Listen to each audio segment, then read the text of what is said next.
Bonjour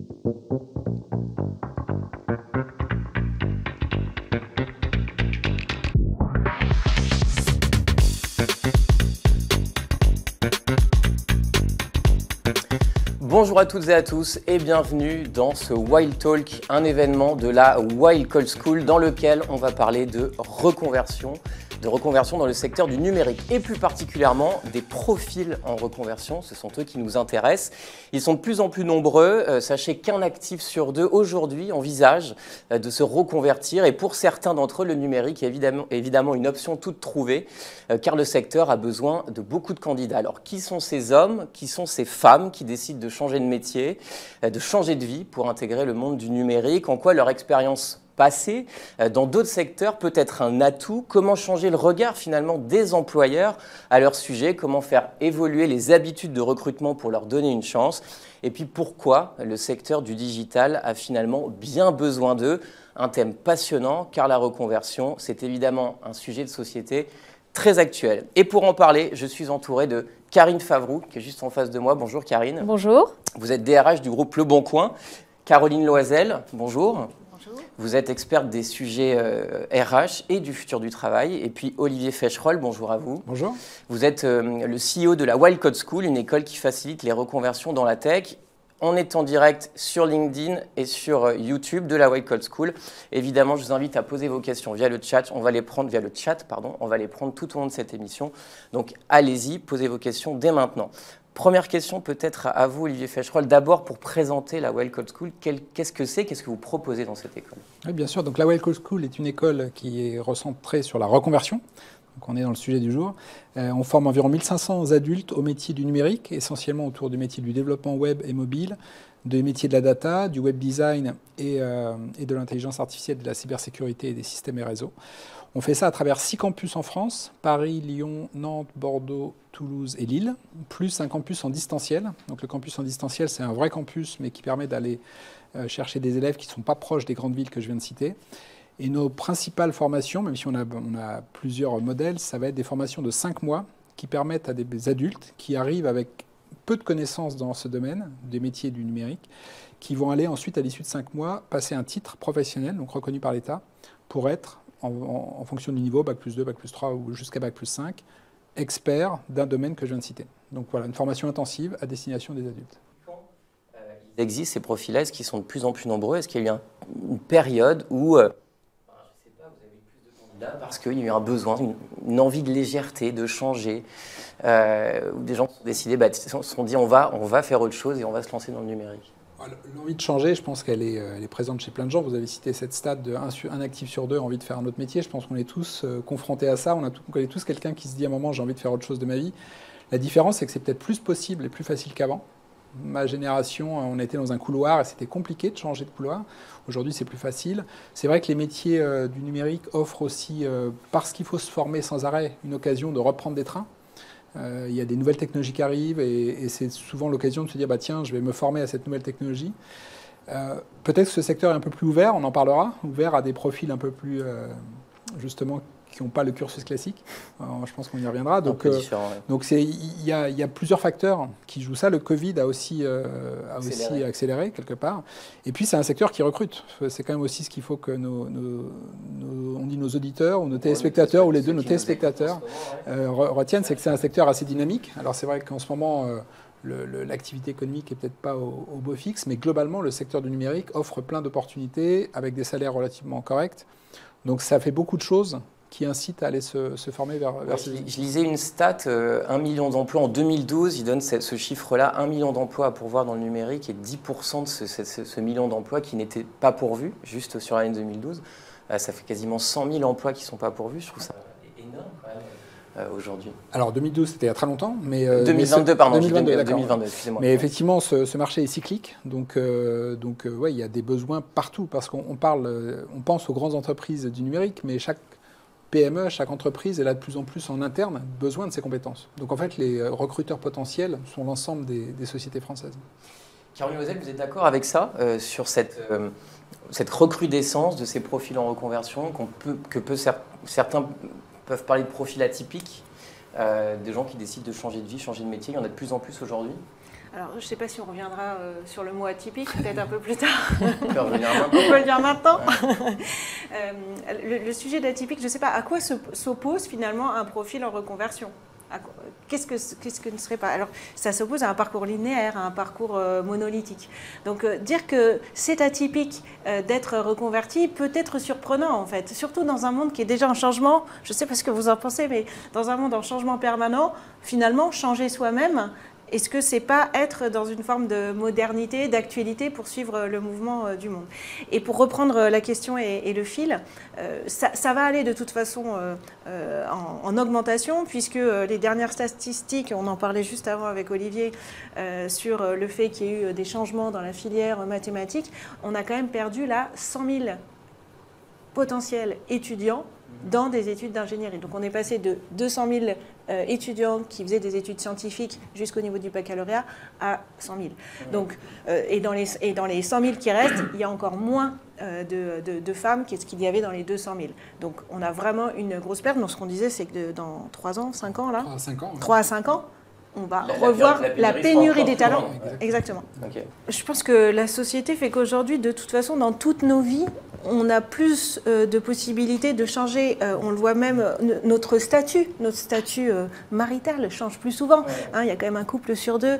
Donc, de toute façon, on est dans un système aujourd'hui qui se sépare. Donc, c'est plus atypique à ce moment-là, quand ça devient une personne sur 2. Donc là, c'est la même statistique. Intention, en tous les cas, de se reconvertir. Alors, il y a l'intention, il y a la réalité, parce que c'est pas forcément que léger de changer. Ça peut même être très lourd. C'est des processus de remise en question. Ça dépend de vos âges, des charges que vous avez, des dettes que vous avez, voilà, encore. Donc, ça se fait pas non plus de façon aussi simple. Mais je pense que s'il fallait dater à quel moment on est passé de atypique à des profils reconvertis, je sais pas, je pense que le moment du Covid a été une période où on a changé pas mal de choses et la société continue aussi à changer pas mal de termes qui différenciaient trop certaines populations, alors qu'en fait, elles font juste partie de la diversité. Karine Favreau, vous le voyez aussi, ça, ce changement, c'est-à-dire cette recrudescence de candidats qui sont des profils en reconversion dans un groupe comme le vôtre, qui est vraiment dans le secteur du numérique? Oui. Déjà, c'était des personnes qui n'osaient pas forcément... Toquer à la porte? Ouais. Donc il y a eu vraiment, moi j'identifie vraiment post-Covid, une vraie accélération de ces candidats qui ont fait des reconversions sur le secteur du numérique et du coup qui sont venus en tout cas candidater puisque bien évidemment on recrutait. La pénurie des profils venant des écoles d'ingé et au global informatique et de toute façon est là depuis plusieurs années. Du coup oui. Là, on le constate vraiment et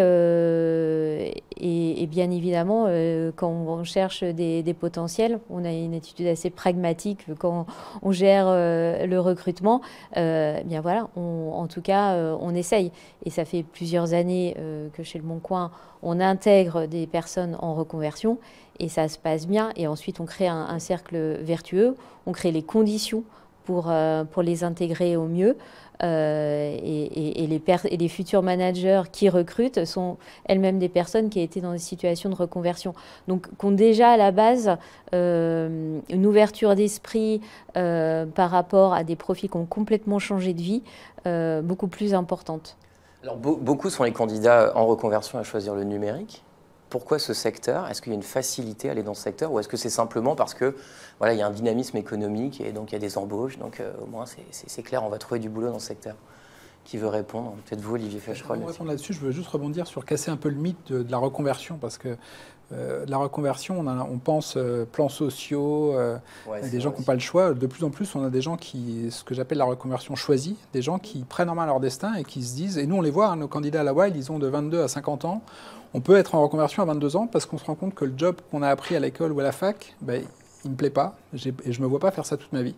Et donc ça commence là la reconversion. Et ça commence à se dire, tiens, finalement, j'aimais bien l'informatique, j'ai touché un peu quand j'étais ado et j'ai envie d'en faire finalement mon métier parce que le métier que j'ai appris, je ne me sens pas le faire.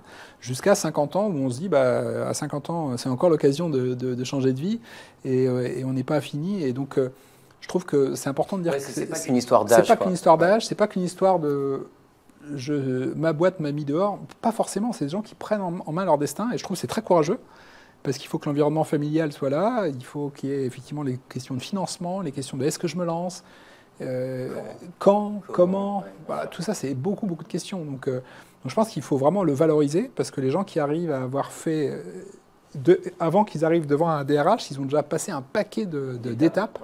Et franchement, c'est méritant, c'est très méritant. Alors après, le numérique, choix du secteur, pour y répondre, je le disais, peut-être que c'est un secteur qui est un peu plus ouvert, parce que historiquement, les formations étaient peut-être moins structurées, donc les RH ont pris l'habitude de recruter des profils qui rentraient pas dans les cases. Et du coup, peut-être c'est un secteur qui est plus ouvert que des secteurs traditionnels comme, je sais pas, le conseil, l'ingénierie, où il faut avoir un CV qui rentre bien dans la case. Donc, je pense que c'est peut-être lié à ça.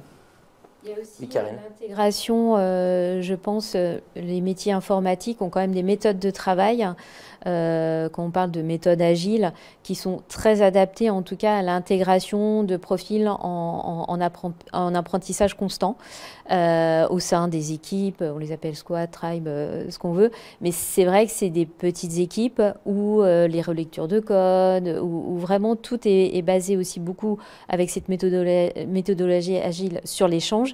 Et du coup, je pense que ça aussi facilite en tout cas l'intégration. Oui, il y a une sorte de culture en fait à l'apprentissage en permanence. Exactement. Et du coup, finalement, les personnes en reconversion vont vraiment intégrer comme les personnes qui viennent des écoles d'ingé. Au bout de 2 ans, on leur dit eh ben non, on va arrêter le PHP, on va aller sur Java, on va aller sur le Go, etc. Donc c'est toujours en perpétuel changement. Et du coup, pour quelqu'un qui se reconvertit, c'est plus facile, je pense, en termes d'intégration, de contribuer assez rapidement, finalement, à être à un niveau de productivité comme les autres. Dans le secteur du numérique, oui, et ça peut être aussi des choix de style de vie. Il y a certains profils qui font le choix de la tech, non pas potentiellement pour la tech, mais parce que ça va leur permettre d'avoir la vie qu'ils souhaitent. Il y a quand même pas mal de ces métiers qu'on peut plus faire en télétravail, voire 100% en télétravail. Il y a quand même plein de freelances aujourd'hui et de salariés en CDI qui sont dans les métiers de la tech et qui pratiquent leur métier de chez eux. Et donc pour X raisons, ils préfèrent ce style de vie. Donc il y a plein de raisons, je pense, et je suis d'accord aussi. La culture, moi je viens du numérique, en 97, j'étais déjà dedans, le dinosaure. Et en 97, moi j'avais pas fait de numérique, j'avais fait une école de commerce. Personne n'avait fait numérique. Donc en fait, moi j'étais entourée de gens qui avaient fait du droit, des lettres, de la tech. C'est aussi, je trouve, un secteur avec une diversité de métiers. Enfin, on travaille avec des gens créatifs, des gens de la tech, des gens de l'éditorial, des gens des réseaux sociaux, des gens de plus sur du back-office ou du front-office. Enfin, je trouve ça passionnant comme secteur. Et je rebondis sur ce que tu disais, Caroline. C'est vrai que le côté freelance, c'est aussi un des secteurs où on peut être assez facilement auto-entrepreneur ou freelance. Peut-être plus que dans d'autres. Donc il y a une diversité de façons d'exercer ce métier. Est-ce que ça, c'est pas lié aussi à la pénurie? C'est-à-dire que, comme c'est un secteur pénurique, on a tendance à écouter un peu plus le salarié, le freelance, veut dire bon, tu veux être en télétravail, vas-y, etc. Parce que dans tous les cas, on a besoin de toi. Est-ce que c'est lié aussi peut-être à ce marché-là?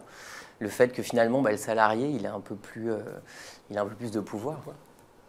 C'est pour toi. Voilà, je ne sais pas si j'ai bien compris la question.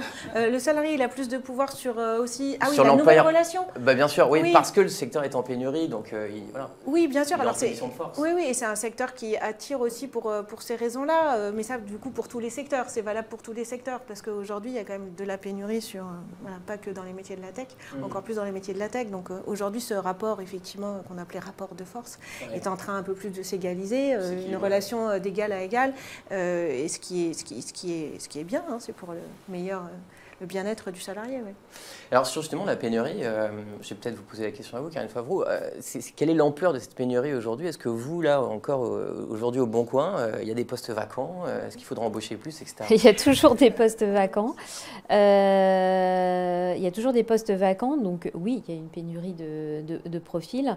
Mais je pense que moi, en tout cas, je le ressens moins qu'il y a quelques années parce que justement, on est beaucoup plus ouvert en termes de profils. Avant, on cherchait sorties d'ingé, on se battait pour les avoir en convention de stage et voilà, il n'y avait vraiment qu'une seule voie de recrutement.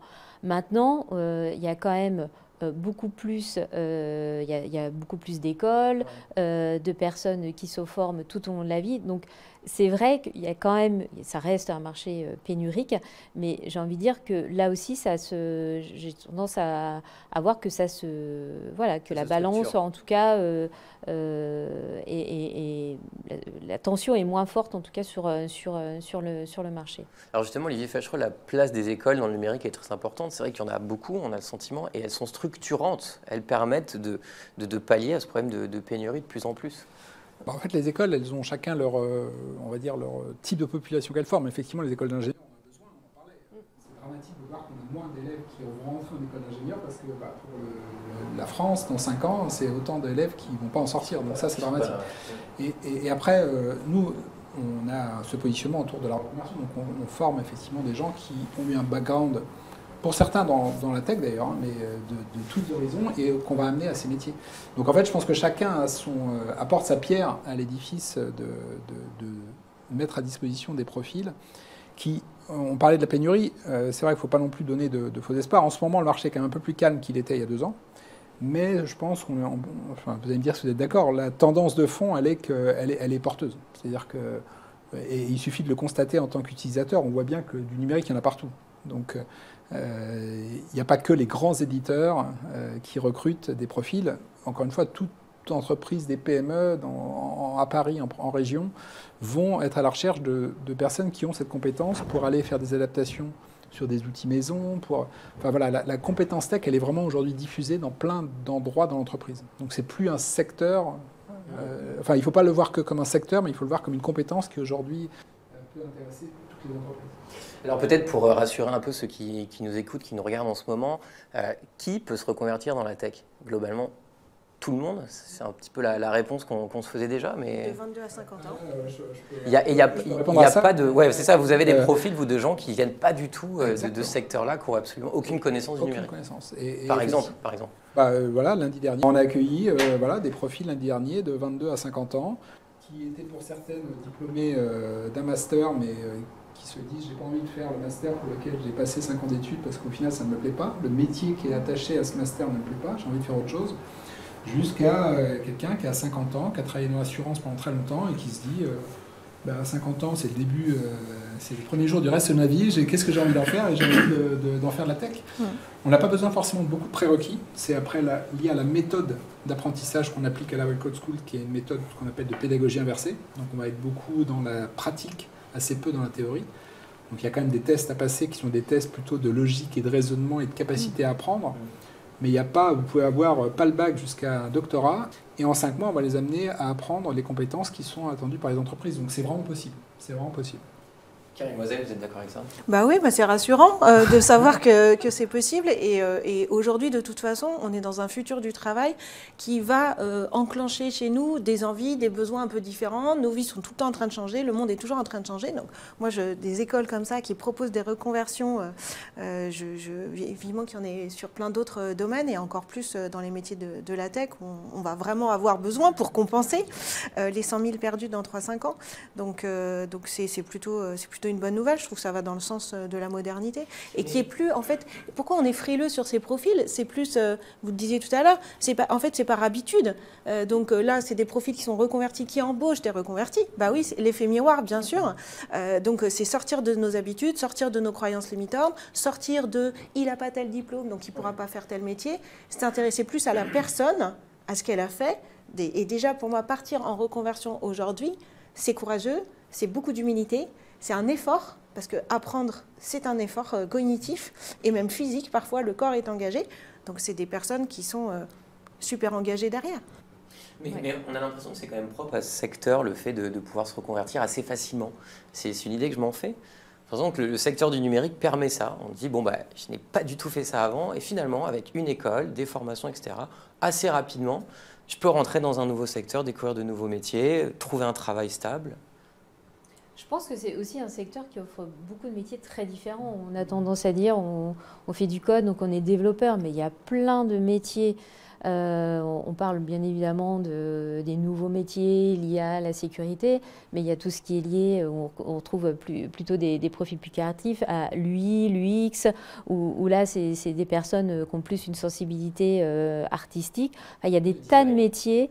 Il y a des tas de métiers dans le numérique, donc c'est vrai qu'on est toujours un peu focus sur les développeurs.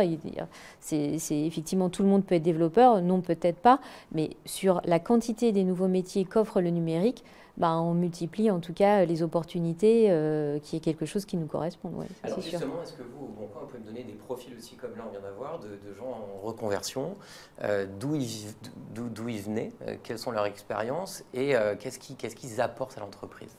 Des exemples? C'est vraiment très diversifié. C'est vrai que tous les 15 jours, moi j'ai un petit déj avec les nouveaux, et il y a 15 jours, et ben, c'est quelqu'un qui venait du cirque du Soleil, qui du coup se reconvertit dans les métiers du numérique. Ça peut être des profils commerciaux. Aussi, on a toujours tendance à opposer ces deux personnalités, en tout cas. Et donc, il y en a aussi beaucoup. Beaucoup aussi d'anciens sportifs de haut niveau. Ça aussi, c'est important. C'est vrai qu'en France, on a tendance, voilà, il y a une certaine âge, et ensuite, on est obligé de... C'est les premiers, en tout cas, les sportifs qui ont poussé la voie de la reconversion, je pense. Donc aussi, beaucoup de personnes qui viennent des milieux, je dirais, artistiques, sportifs. Mais comme vous l'avez dit, aussi des gens qui ont des parcours, des masters, et qui se plaisent plus, en fait, et qui se donnent le droit aujourd'hui de faire autre chose, et qui ont décidé de faire tomber un peu cette barrière. Alors si on a ce débat actuellement, c'est parce que voilà, ces profils en reconversion, parfois, ils peuvent faire peur à des employeurs. Il y a des chiffres, en tout cas, vous vous en êtes rendu compte, certains ici, que des profils en reconversion n'étaient pas toujours pris. Alors de plus en plus, mais moi ce que je voudrais savoir du coup, c'est vous au Bon Coin, est-ce que vous avez comme ça un petit peu, vous êtes un peu échaudé par ces profils-là, et qu'est-ce qu'ils apportent en fait finalement à l'entreprise? Alors bien évidemment, on peut avoir des expériences qui ne fonctionnent pas, mais qu'est-ce qu'ils apportent? En tout cas, ils apportent je pense de la créativité, ils ont une certaine liberté aussi dans la manière de travailler, c'est-à-dire qu'ils sont assez exigeants. S'ils ne sont pas satisfaits, ils peuvent une deuxième reconversion, ça ne leur fait pas peur. Donc ils peuvent encore changer de métier. Par contre, s'ils aiment leur métier, ils vont être créatifs et ils vont dire « Ah tiens, ça, c'est ce qu'il faudrait faire, ça, c'est ce que j'aimerais faire ». Et donc, ils sont beaucoup plus exigeants aussi sur leur formation. Et c'est des gens aussi qui sont habitués à se former seuls. Donc, c'est vrai, c'est des personnes qui seront plus flexibles.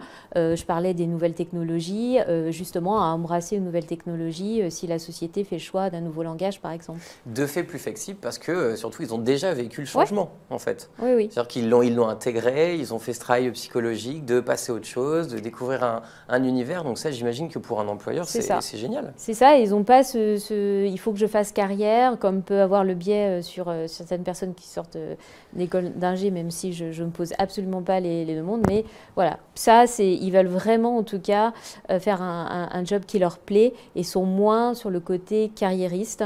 Donc c'est vrai que dans une équipe, ça apporte beaucoup de choses. Caroline Loisel, en quoi ces profils sont un atout quelque part pour une boîte?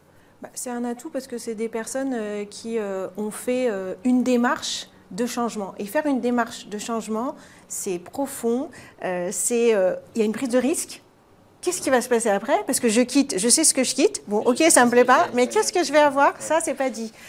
Donc, cette démarche, elle est vraiment introspective. Donc, pour moi, c'est des profils aussi qui, en entreprise, vont être dans une forme d'adaptation et dans une forme de souplesse. Ils savent ce que c'est le changement, ils l'ont endurer pour eux-mêmes et des changements dans les entreprises, que ce soit des changements d'organisation, des changements de stratégie, des accélérations technologiques qui nous tombent sur le nez et qui viennent révolutionner la façon de travailler au quotidien, il y en a de plus en plus. Donc pour moi, c'est des profils qui font du lien en fait, voilà, et qui facilitent, qui fluidifient, je pense, les process. Vous êtes d'accord avec ça, Vivo? Je suis complètement d'accord. J'ajouterais qu'ils ont eu une vie avant. Ouais. Et nous, on constate souvent, quand ils arrivent, ils disent « Bon, je change de métier, il faut que j'oublie ce que j'ai fait avant. » On leur dit « Mais non, surtout pas. Il ne faut surtout pas oublier ce que vous avez fait avant. Il faut garder dans ce que vous avez fait avant ce qui va être utile dans ce nouveau métier. » Mais souvent, ils ont développé des compétences de travail en équipe,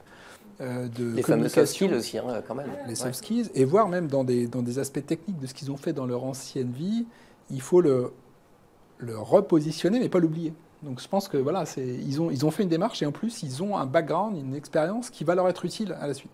Après, c'est un peu du Lego, c'est-à-dire qu'il faut en le démonter et repositionner les briques. Mais souvent, ces compétences, mais surtout garder les briques, en fait, c'est ça. Ouais, c'est ça. Garder les briques. Alors, c'est marrant parce que c'est exactement ce que me disait, j'ai interviewé un ancien de Schema, donc école de commerce, d'accord. Et donc, 5-6 ans après, il est plutôt dans la tech maintenant, alors que Schema, c'est pas réputé pour faire des profils tech. Et il me disait, je dis, mais est-ce que tu te sens en reconversion? Il me dit, non, moi, je suis en micro-reconversion permanente, en fait. C'est-à-dire qu'il parlait d'un skill set de base, et qui sont plutôt du l'ordre de soft skills, de ce qu'il a pu apprendre.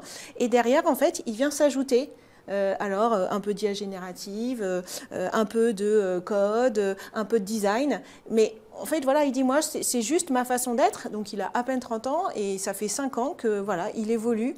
Alors, il est devenu freelance, mais il a été en CDI auparavant. Peut-être qu'il retournera en CDI.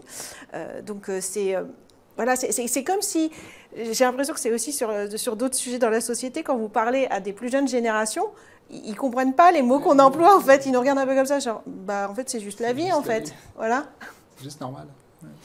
Olivier Feschroll, vous voyez un peu la différence entre des profils école d'ingénieur et profils en reconversion? La différence, elle est nette? Oui, alors la différence, elle est deux ordres. Elle est dans les individus qui ont des parcours différents, mais elle est aussi, je pense qu'il faut féliciter Karine au Boncoin, qui a, en tant que RH, a intégré ce côté de dire, oui, je regarde les deux profils et ils sont différents, mais je ne fais pas de différence. Parce qu'aujourd'hui, il y a quand même encore un écart entre ce que disent les entreprises et ce qu'ils font dans la réalité. Qu'est-ce qu'ils font dans la réalité alors? Dans la réalité, ils disent j'ai besoin de plein de compétences, j'ai du mal à recruter, mais ils vont rédiger des annonces qui vont mettre un certain nombre d'exigences qui ne sont pas forcément utiles pour le poste et qui vont de fait exclure ou avoir tendance à donner l'impression à des profils en reconversion de dire c'est pas pour moi. Okay. Donc je pense qu'il faut réduire cet écart, et encore une fois bravo de le faire, entre les problématiques RSE, on les voit arriver de plus en plus, comment ma responsabilité sociale et environnementale, il n'y a pas que le E, dans le E de RSE, il y a la responsabilité sociale. Et je pense que penser à la diversité, donner sa chance à des profils qui ne sont pas forcément, qui sortent d'école d'ingénieurs, ça fait partie d'une démarche de RSE. Et je pense que les entreprises ont encore, certaines l'ont fait, et bravo à elles, mais il y en a encore où il y a encore un peu de travail à faire. Un peu de travail pour vraiment évaluer les candidats avec ceux dont on a vraiment besoin, et pas avec... Forcément, je me tourne vers Quel est le processus de recrutement, vous justement, vous effectivement, faites attention à inclure ces profils en reconversion. Ça demande de la part des entreprises plus d'engagement, en tout cas dans le profil, dans le recrutement. C'est-à-dire que voilà, on ne dit pas une école d'ingé.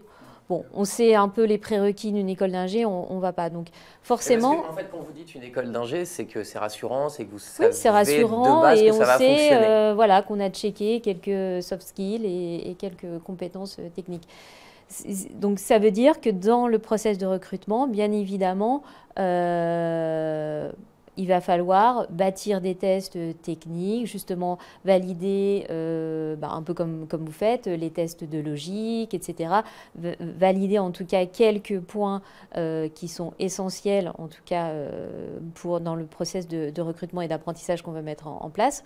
Et bien évidemment, ça rallonge, ça met plus de temps dans le process de recrutement, ça mobilise plus de force en interne, puisque voilà, c'est non seulement des tests techniques, mais également peut-être plus d'échanges, plus d'entretiens, ce qui fait que le process de recrutement est un peu plus lourd en termes d'investissement côté entreprise, parce que justement, il va falloir valider en tout cas ces prérequis que quand on a quelqu'un qui a fait une école d'ingé, on se dit, bon, c'est prérequis, j'ai pas besoin de les valider en fait.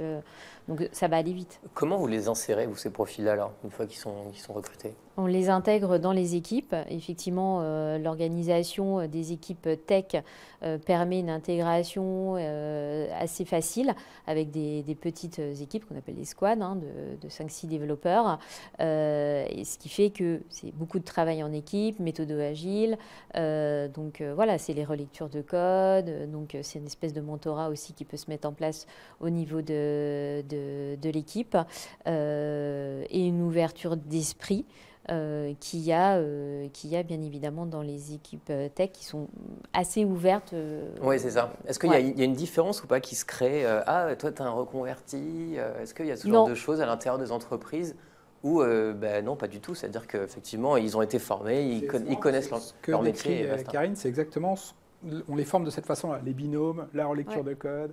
Alors, on parle beaucoup du code, mais il ne faut pas qu'on oublie le métier de la data et du UX/UI, parce que je pense que nos téléspectateurs veulent savoir aussi la data, c'est comme ça, il faudra regarder. Mais c'est marrant, c'est-à-dire qu'effectivement, ce travail en équipe, cette collaboration, cette ouverture, le côté je ne sais pas, je demande et je n'ai pas honte de demander.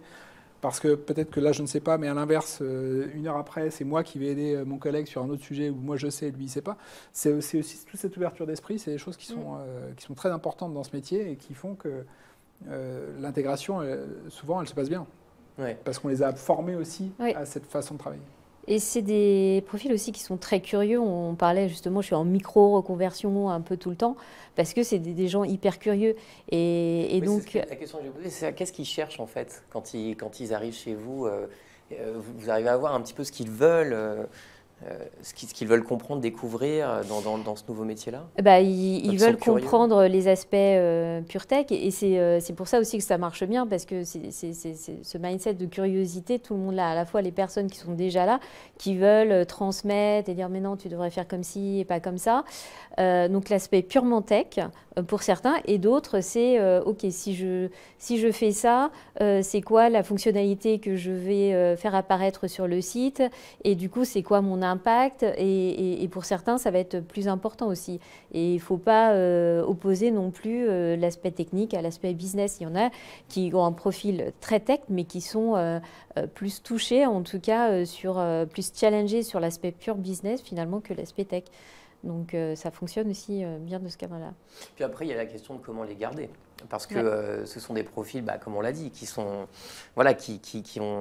capables de changer assez vite, de modifier leur parcours. Et donc, du coup, de peut-être globalement rester moins longtemps dans une entreprise. Est-ce que c'est vrai ça?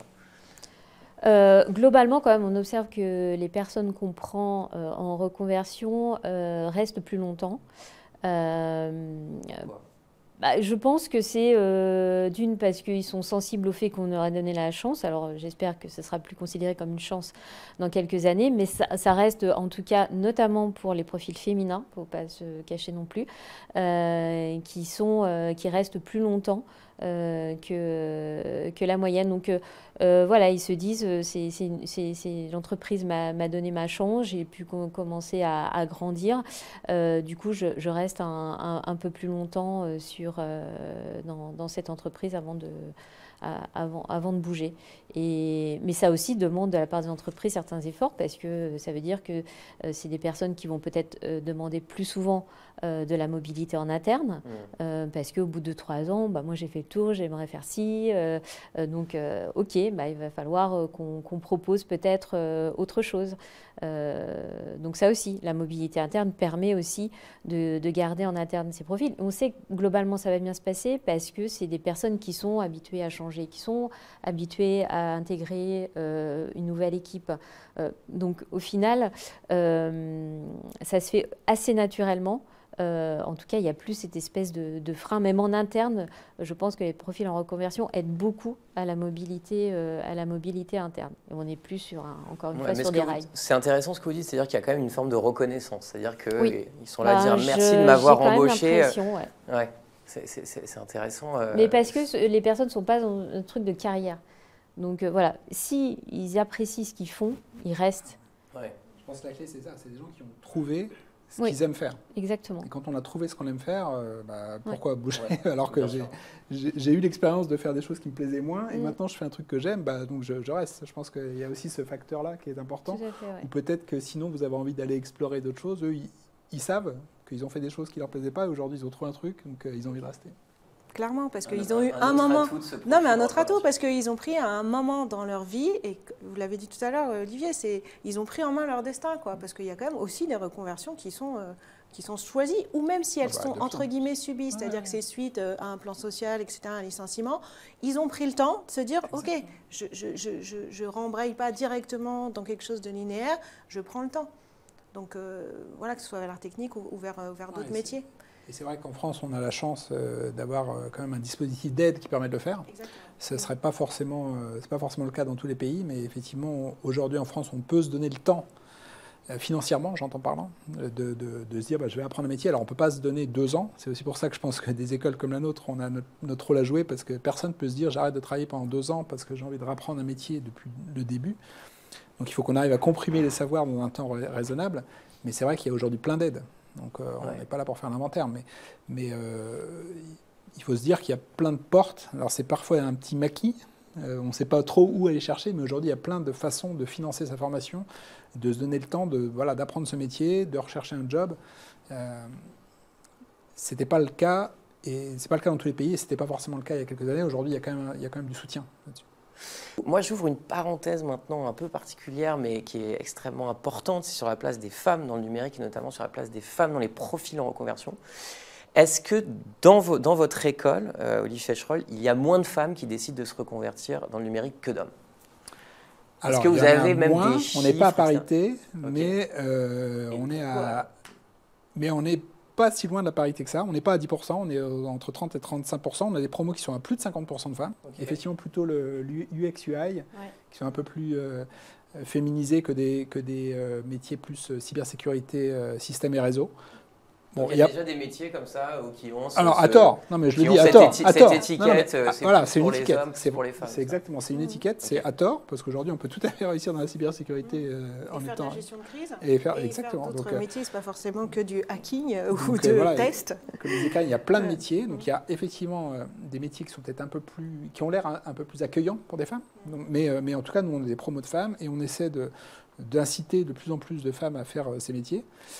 Donc voilà, c'est une réalité. Mais aujourd'hui, on n'a pas à parité. C'est la réalité aussi. C'est culturel. Est-ce qu'il n'y a qu'en France que c'est comme ça? Je me tourne vers vous, Caroline Loisel. Est-ce qu'il n'y a que chez nous où, je sais pas, les femmes se sont dit tiens, la tech, c'est pas pour nous? Ou est-ce que c'est la société même qui a dit aux femmes la tech, c'est pas pour vous? Alors, je ne sais pas dans les autres pays. Je pense qu'effectivement, dans leur site, j'ai lu qu'en Allemagne aussi, ils avaient les mêmes soucis. Mais si vous regardez par contre le Maroc, ils n'ont pas ce souci-là. Donc, il y a bien quand même un sujet culturel à un moment donné qui s'est passé.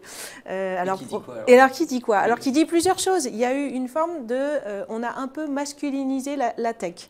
Ça a commencé notamment, mais pas que, par la Game Boy. Hein. Déjà, quand vous mettez Boy derrière Game, on aurait pu l'appeler la Game Girl ou la Game Human, j'en sais rien. Peut-être pas la Game Boy. Et puis les premières campagnes de publicité, quand les ordinateurs maison sont arrivés, je vous rappelle qu'avant on avait un ordinateur à la maison avec une tour, les campagnes étaient beaucoup plus dans des usages montrant plutôt des figures masculines que féminines. Donc ça, on sait, ça a été analysé qu'il y a cette partie-là. Il y a d'autres tests aussi qui ont été faits. Alors, il y a notamment une étude très intéressante. Là, on est sur des enfants. On leur montre une figure à reproduire. On prend un groupe de filles, un groupe de garçons, de l'autre côté, un groupe de filles, un groupe de garçons. Le premier groupe de filles et garçons, on lui dit « reproduisez cette figure, c'est un exercice géométrique ». Là, les garçons vont mieux réussir que les filles. À l'autre groupe, c'est la même figure à reproduire, mais on va leur dire « reproduisez ce dessin ». Et là, les filles vont mieux réussir que les garçons. Donc, c'est quand même des tests incroyables qui montrent aussi, en tous les cas, et on le sait, la force du vocabulaire, la force du récit, la force de la sémantique, qu'est-ce qu'on raconte comme histoire derrière. Donc, ces paramètres-là, on est obligé de les prendre en compte. On a aussi le fait, si on regarde un petit peu plus loin, que quand bien même les femmes choisissent des filières tech, à 35 ans, elles s'en vont. Je crois que c'est quasiment une femme sur deux qui s'en va de la tech à 35 ans. Pourquoi? Pourquoi? Parce que ce n'est plus compatible avec la vie de famille, parce qu'elle se retrouve, et peut-être qu'aussi à un moment donné, en tant que femme, on est moins à l'aise dans des environnements masculins qui ne sont pas tout le temps potentiellement bienveillants vis-à-vis du genre, en tous les cas. Donc, il y a aussi cet effet-là. Donc, il y a une part oui, de culturel, de sociétal, mais il y a des solutions. Voilà, je pense que le constat aujourd'hui, il est posé. Toutes les associations et toutes les organisations, les entreprises qui travaillent à faire aussi une autre façon de faire des récits sur les métiers de la tech, je pense que c'est celles qui, demain, arriveront naturellement à attirer aussi les profils féminins. Olivier Feschroll, vous avez des programmes spécifiques, vous, pour encourager les femmes à se réorienter dans la tech? On a des promos 100% féminines, mais okay. Après, c'est pas l'objectif de faire que des promos 100% masculines et féminines. Au contraire, le but, c'est d'être inclusif. Donc, c'est juste pour dire que ça existe, parce que c'est un moyen de trouver des sources de financement, de cibler des publics particuliers. Et effectivement, ça aide d'avoir des promos 100% féminines. Mais aujourd'hui, on recrute et on cherche à attirer des femmes dans tous nos secteurs. Et encore une fois, les entreprises sont aussi demandeurs de plus en plus de profils féminins. Donc le message à passer, c'est qu'il y a de la place pour les femmes dans la tech. Il faut s'enlever le « ça n'est pas pour moi », il faut s'enlever le « j'y connais rien, je n'y arriverai jamais ». Tout ça, c'est pas vrai. Tout ça, c'est des choses, si on a l'envie, la motivation et un minimum de logique quand même, mais c'est des choses qui s'évaluent assez facilement, il y a de la place pour les femmes dans la tech parce qu'il y a plein de métiers, ça a été dit, mais il faut le répéter. Il ne faut pas imaginer le développeur avec son suite derrière son ordinateur. Ça existe, mais ça représente, je sais pas, 10% ou 20% des métiers de la tech. Le reste des métiers sont beaucoup plus en contact avec les utilisateurs, le business, les clients, et on a besoin de tout un tas de profils. Parité au Bon Coin? Dans la tech, ouais. On aimerait, mais non. Non, non plus. Non plus, non. Non, ça reste compliqué. Alors après, on pousse bien sûr énormément, mais déjà sur la base du recrutement, on n'est pas à la parité, et dans les équipes techniques, non, on n'est pas encore malheureusement à la parité. Mais on a des programmes. Dans les candidatures que vous recevez, quoi, c'est ça? Ah oui. Il n'y a pas de. Ah oui, pas de femmes, femmes, clairement, il y a beaucoup moins de femmes qui candidatent que d'hommes. On s'aperçoit aussi que... Comment vous l'expliquez, ça, vous? Comme disait Caroline, pareil. À la base, les filles, c'est moins les maths. Voilà, j'ai fait le forum des métiers de mon fils qui est au collège. RH, marketing, com, on avait quand même une majorité de femmes. Et les garçons étaient plutôt à médecine, pilote de ligne et informatique. Ouais. Okay. Donc on n'y est pas encore. Il y a voilà. moins de candidats. Ouais. Oui, parce qu'il y a moins de candidates que de candidats. Donc c'est pour ça qu'il faut essayer d'inverser la tendance. Et la croyance que vous soulignez, elle est toujours existante. Il y a eu un récent sondage auprès des Français. Est-ce que vous pensez qu'entre les femmes et les hommes, il y a une différence au niveau de la facilité à faire des mathématiques? Il y a encore la majorité des Français qui pensent que les garçons ont plus un esprit d'ingénieur, de maths, de logique que les femmes. Alors que je crois que c'est faux. Donc c'est hyper ancré. Dans tous les cas, le contraire n'a jamais été démontré par les neurosciences encore aujourd'hui. Donc c'est... Je ferme la parenthèse sur ces femmes. Bien sûr, hyper important. C'est pour ça que je l'ai ouverte, cette parenthèse. On continue à en parler, évidemment. Je reviens sur ces profils en reconversion. Est-ce qu'il y a aujourd'hui, chez les recruteurs, peut-être je vous pose la question à vous, Olivier Feschroll, pas forcément d'envie encore de vouloir engager ces profils? Est-ce qu'il y a une frilosité? Alors, ce que je disais tout à l'heure, il y a un écart entre les discours et les actes, mais on commence à voir arriver des choses assez intéressantes, et peut-être c'est un message à tous les DRH qui nous écoutent, c'est que de plus en plus, le sujet même de la reconversion, il se passe à l'intérieur des entreprises. C'est-à-dire qu'on a des métiers où on sait, quand on se projette, que ces métiers vont avoir tendance à décliner, et on a d'autres métiers qui ont tendance à progresser. Dans le temps, on faisait un plan social, on sortait ceux dont on n'avait plus besoin, et puis on allait recruter des gens dont on a besoin. Aujourd'hui, la problématique RSE, c'est de se dire, est-ce qu'il n'y a pas un truc à faire entre des métiers qui montent, des métiers qui descendent? Est-ce que je ne pourrais pas prendre les gens des métiers qui descendent, les former, les reconvertir en interne vers des métiers qui sont en tension? Et ça, on commence à le voir, on commence à le faire pour des grandes entreprises. Et c'est peut-être une nouvelle forme de reconversion, c'est la reconversion en interne. Aujourd'hui, on est capable d'adapter les dispositifs pour... faire de l'alternance. Alors, ce n'est pas de l'alternance au sens où tout le monde l'entend, moins de 26 ans, contrat d'alternance, etc., puisqu'on reste salarié de son entreprise. Mais on va en fait faire des mêmes parcours où on va apprendre un nouveau métier à des gens qui restent salariés de leur entreprise, qui vont passer d'un métier Alors je peux donner des exemples, hein, des métiers de banque de détail, où on sait que la banque de détail a tendance à baisser. On sait que les banques ont à l'inverse beaucoup de besoins sur des aspects tech. Bah, pourquoi je ne reconvertirais pas en interne mes salariés vers un métier qui est en déclin, vers un métier qui est en croissance. Donc voilà, je pense que ce message, il est en train de se diffuser. Donc reconversion en interne, reconversion choisie versus reconversion subie. Mais il y a encore, et c'est intéressant, c'est souvent ce que vous disiez, Karine, c'est par facilité, bah, c'est plus facile de rédiger une annonce en disant école d'ingénieur. Ouais, bien sûr. Donc il faut effectivement faire un petit effort, de se dire bah, je recherche des compétences, pas forcément des CV, pas forcément des clones. Et ces compétences, elles existent chez des gens qui ont eu des parcours buissonnants. Et voilà, donc il y a encore un peu de travail de conviction, d'évangélisation à faire. Oui, vous parlez d'effet de clone, vous, quasiment. Oui, mais je comprends. Moi, je suis aussi manager des équipes. Quand j'ai quelqu'un qui part dans mes équipes, je me dis, mais je prends le même. Il me faut le même. Voilà. Ça n'existe pas. C'est humain. Non, mais c'est humain. Donc après, il faut arriver à se dire, bah, en fait, non, je ne veux pas forcément le même. Je veux les mêmes compétences qu'avaient ces personnes qui peuvent se retrouver chez quelqu'un d'autre. Ouais. Qui peuvent se retrouver chez un profil en reconversion. Bien sûr. Bien sûr. Caroline Loisel, pourquoi finalement les entreprises voilà, ont du mal à recruter ce genre de profil encore aujourd'hui, de profil en reconversion? Il y a quoi? Il y a une peur de rater le recrutement ou c'est juste parce que c'est un profil différent, comme vous l'avez dit, et du coup, on ne sait pas trop où on met les pieds? Bah, y a les biais, quoi. Donc, le biais de statu quo, on va continuer à faire comme on a toujours fait. Donc, ça, c'est dans nos cerveaux que ça se passe. Hein. On a à peu près 300 biais. Voilà. Donc, il y en a pas mal dans le recrutement qui viennent se mettre là. On a aussi la croyance, je pense particulièrement en France, que s'il n'y a pas the diplôme, du coup, ça le fera pas. Donc, c'est ce qu'on appelle les têtes bien faites. Hein. On connaît tous et toutes ces expressions. Donc les têtes bien faites, elles sont forcément dans une école d'ingénieur et forcément tu l'as faite entre 18 et 23 ans. Donc ça c'est réducteur, mais c'est les habitudes qui se sont ancrées. Une question aussi, je pense, de facilité. Voilà. Je pense que c'est tellement humain de ne pas vouloir changer. Donc, c'est les DRH qu'on devrait reconvertir et les managers. Je vais faire une fresque de la reconversion. Vous voyez, j'ai une nouvelle idée, si elle n'existe pas encore. Fresque du changement, elle existe. Fresque du changement. Il faudrait tous qu'on fasse la fresque du changement pour voir ce que ça implique.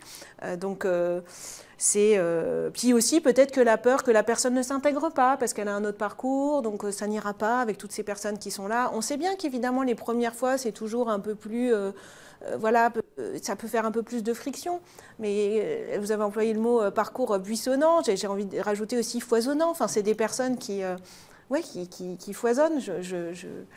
Je pense que c'est dommage de passer à côté vraiment de ces profils. Et puis, alors en même temps, on se retrouve tellement au pied du mur aujourd'hui que parfois, on n'a pas assez de ressources de toute façon, donc ça va forcément on ne va pas doucher les espoirs de ceux qui nous regardent, parce que c'est en train de changer quand même.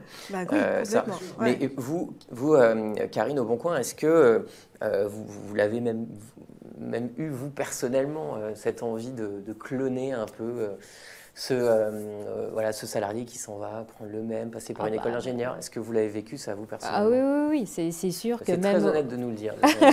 Même au sein des équipes RH, on se dit, effectivement, on va au plus simple, quoi. Voilà, mais en même temps, je me dis, c'est vraiment avoir une vision très court terme, parce qu'on sait que l'entreprise change, on sait que les besoins vont changer. Tout le monde est au courant que l'IA arrive, que ça va bouleverser beaucoup de choses au sein des entreprises. Donc un bon profil qui va bien aujourd'hui n'est pas forcément le bon profil dans 2 ans. Ouais. Donc en fait, oui, on peut se rassurer et se dire, ok, je veux exactement la même personne avec les mêmes compétences que la personne qui part. Et en même temps, c'est aussi ne pas se projeter finalement très loin, puisqu'on sait que voilà, il y a beaucoup de choses qui vont changer. Il vaut mieux finalement trouver quelqu'un qui soit capable d'embrasser ce changement que quelqu'un qui soit super bon à un instant T, mais finalement, dans 6 mois, dans 1 an, ne sera plus du tout adapté aux besoins qui vont évoluer au sein de l'entreprise. Mais quelles sont les craintes finalement en tant que recruteur quand vous voyez un profil en reconversion? Alors peut-être là, on peut parler du mot atypique, parce que j'imagine que certains recruteurs pensent à ce mot-là en disant « Ouh là là, ça, ce profil… » C'est ça, c'est que j'ai peur qu'il ne s'intègre pas. Ça va me demander plus, en tant que manager, et c'est vrai, il ne faut pas se le cacher, ça demande certainement plus de temps d'encadrement, d'apprentissage, peut-être d'intégration par rapport à certains sur effectivement des compétences qui peuvent manquer. Donc ça va me demander plus de temps. C'est des personnes, on l'a dit, qui ont déjà eu des expériences professionnelles. Du coup, j'ai envie de dire, ils vont poser plus de questions. Donc, en tant que manager, on aime bien dire, voilà, c'est vrai que les petits jeunes qui sortent de l'école ne sont pas... voilà, je ne voulais pas dire le mot, mais c'est un peu ça. Donc oui, forcément, c'est des personnes qui vont un peu peut-être bouleverser voilà, le statu quo de l'équipe, mais en même temps qui vont apporter de nouvelles idées, un peu de créativité et bien plus. Donc c'est vrai que les managers se disent, en fonction aussi de leur propre maturité, et certains qui vont dire moi ce genre de profil ne me font pas peur, et d'autres qui vont dire, et à juste titre, et à nous de les accompagner, moi franchement, prendre quelqu'un de plus senior que moi, qu'est-ce que je vais lui apporter, voilà, il est plus vieux, exactement, donc je vais devoir le manager, le gérer, mais exactement, ça revient à sa propre légitimité en tant que manager. Il n'y a pas de raison. Enfin, et ça pose problème ou pas en général ce genre de scénario? Non. On a très peu de cas où ça pose vraiment un problème parce que justement la personne est là aussi, se met en position d'écoute puisqu'elle est en apprentissage depuis un petit moment, et du coup on n'a pas ce problématique de génération, bien au contraire. Ce sont des craintes du coup, Olivier Feschroll, qui semblent logiques, ces craintes des recruteurs là pour les profils en reconversion. Moi je parlais plutôt le candidat. C'est vrai que le candidat il peut avoir ce sentiment un peu de se dire est-ce que je suis légitime? Le syndrome de l'imposteur, c'est-à-dire que côté candidat aussi. Côté candidat, vous m'avez formé en 5 mois à la data, mais je ne connais pas encore grand-chose, etc. Donc c'est aussi à nous de leur donner confiance, de leur montrer qu'en 5 mois, ils peuvent avoir fait beaucoup de choses, et donc la pédagogie orientée sur les projets. On leur fait faire vraiment beaucoup de projets qui sont les mêmes que ceux qu'ils vont faire en entreprise, pour qu'ils arrivent avec déjà, si ce n'est des lignes de CV, des choses à dire en disant bah voilà, j'ai déjà fait des projets qui ressemblent à ce que vous allez me demander de faire. Et puis, effectivement, donner confiance en soi, parce que se dire, vous n'avez pas à avoir ce syndrome de l'imposteur, vous savez. C'est pour ça que toutes nos formations ont un titre, donc un équivalent diplôme à la fin, parce que ça contribue aussi à dire, regardez, vous n'êtes pas juste allé vous former dans un coin, dans une école obscure, vous avez un titre qui reconnaît les compétences, et c'est reconnu par le ministère du Travail, c'est comme un diplôme. Bien sûr. Donc c'est tout ce travail-là aussi. Hein. La légitimité, elle est à faire du côté manager, de se dire c'est pas plus compliqué de recruter un profil en reconversion, mais elle est à faire aussi du côté candidat en disant vous avez le droit de postuler et vous allez y réussir dans ce job.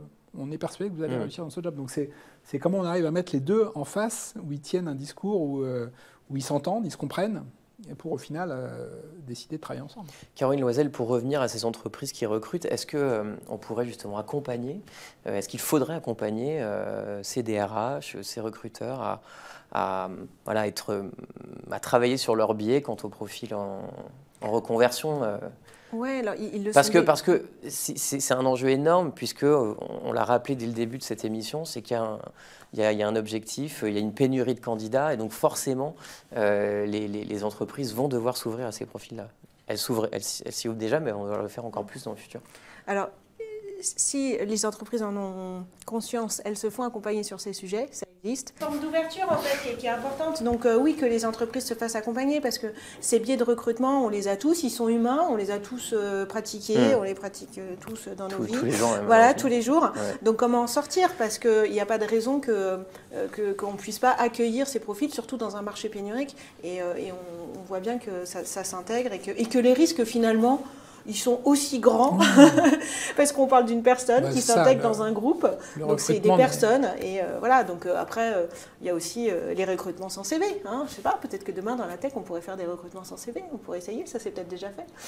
Les magasins boulangers l'ont fait pour les équipes terrain, donc peut-être demain dans les métiers de la tech, donc il y a plein de choses à faire, donc il y a pas mal d'acteurs, d'associations qui forment et qui accompagnent les entreprises là-dessus. Ouais. Vous avez sorti, vous, un livre blanc à la Wild Code School, justement, sur ce sujet-là, Olivier Feschroll. Qu'on va retrouver, je crois, en téléchargement quelque sûr, part dans un lien sous ce live. Exactement.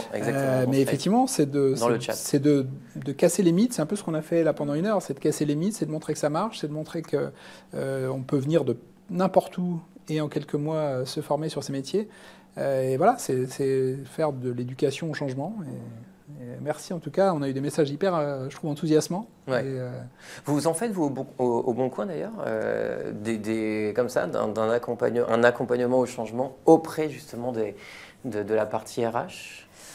Pas que de la partie RH, je pense que sur les profils tech, il y a beaucoup de choses en interne qui sont faites, pris en termes de communication. Enfin, moi j'estime que c'est pas une mission RH parce que c'est beaucoup de personnes, de managers de la tech, voilà, qui sont pris et qui pensent que c'est important, qui partagent leurs expériences parce que c'est ça aussi qui fait fonctionner. C'est voilà, si on a un manager qui dit mais moi j'intègre des personnes vraiment avec des profils et des parcours hyper variés que ça fonctionne, c'est ça qui est le plus important. C'est pas une mission RH et dire oui je vais évangéliser en tant que RH et montrer que ça marche. Donc c'est en tout cas donner les moyens à chaque manager de s'exprimer et de créer les instants et les moments d'échange pour parler des femmes dans la tech, pour parler des profils en reconversion,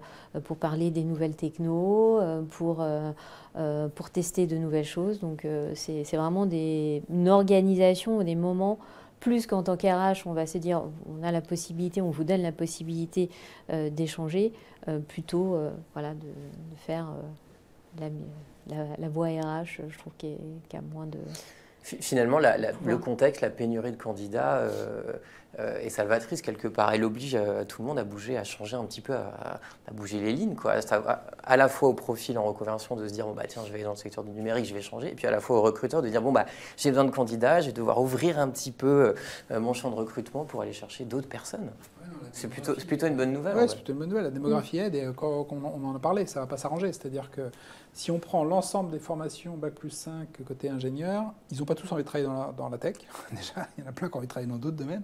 Ça ne couvrira pas les besoins. Donc ça veut dire qu'à un moment, il va falloir, de manière pragmatique et réaliste, il va falloir ouvrir à d'autres profils. Sinon, les entreprises ne vont pas réussir à pourvoir leur poste. Donc, il reste 1 minute, enfin 2 minutes, 1 minute 30. Je vais prendre des questions. Il y a une question...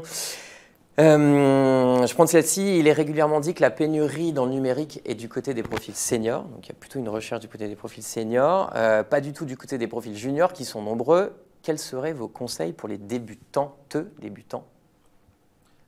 c'est vrai, déjà. Effectivement, ce marché, il est très cyclique, on l'a dit. C'est-à-dire que quand le cycle est très, très tendu, bah, les seniors, ils sont sursollicités.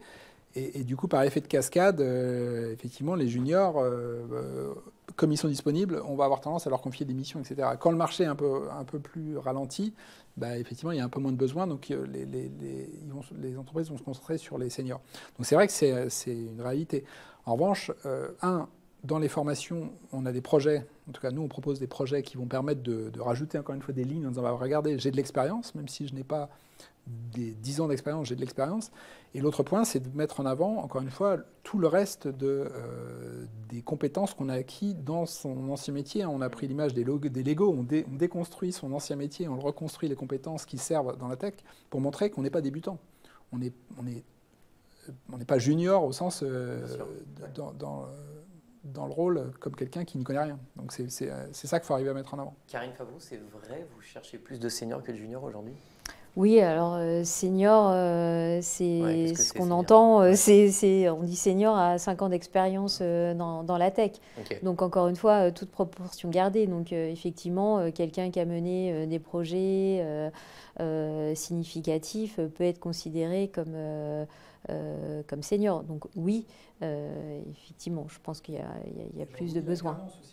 L'alternance, c'est soit un bon moyen. Bien sûr, de mettre déjà le premier pied. Voilà, parce qu'on met le pied à l'entreprise, on est encore relativement junior, mais on sait qu'au fur et à mesure du contrat, on va s'améliorer. Donc c'est souvent une porte d'entrée intéressante à ne pas négliger. Vous êtes d'accord avec ça, Karine Loisel? Oui, là, ce sont des faits tout à fait logiques, plein de bon sens.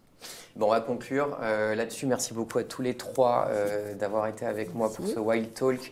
Voilà, profil en reconversion. Si vous avez envie de vous lancer, vous l'avez compris, dans le numérique, tout est ouvert. Vous avez plein d'atouts à donner aux entreprises et des formations facilitantes existent et sont là pour vous accompagner dans ce nouveau changement. Merci encore à tous les trois. Caroline Loisel, experte des sujets RH et du futur du travail. Olivier Feschroll, merci à vous. CEO de la Wild Code School, une école qui facilite les reconversions dans la tech. Et puis merci à vous beaucoup, Karine Favreau, DRH du groupe Le Bon Coin. Merci à toutes et tous de nous avoir suivis en direct sur LinkedIn et YouTube. Et à très bientôt pour de nouveaux talks de la Wild Code School. Bye bye.